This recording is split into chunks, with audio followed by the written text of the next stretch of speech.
GPT-3 is an artificial intelligence created by a lab called OpenAI.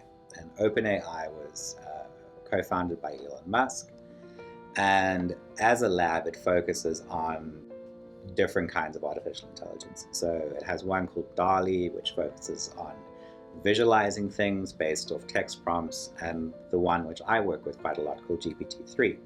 GPT-3 stands for Generative Pre-trained Transformer, and the 3 signifies that it's the 3rd generation of a series of models that OpenAI developed. GPT-3 is the most significant recent advancement in a branch of machine learning known as deep learning.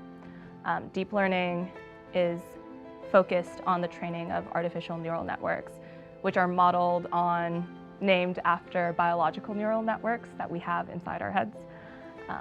And it is incredibly performant because it has been trained on the largest data set that any AI model has been trained on. So if it was ever written down on a scroll or recorded on the internet somewhere or put on a hard drive, GPT-3 has probably read it. What GPT-3 is particularly good at is taking all of that data, and based on all the patterns in that language, it can start to predict things in sentences, in phrases, in different questions. So in the same way that you and I recognize patterns, where I know if I go to the store and I buy something from the cashier, she's going to give me change. GPT-3 can recognize a pattern in language and complete sentences. It kind of looks like it's thinking when you're talking to it, which is quite fascinating.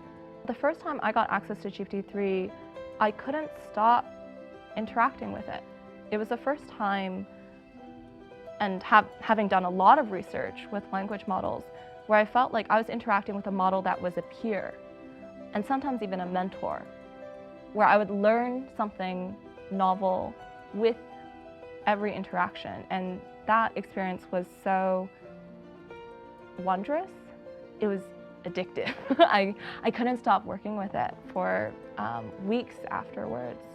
It was a very interesting process, very profound and awe-inspiring.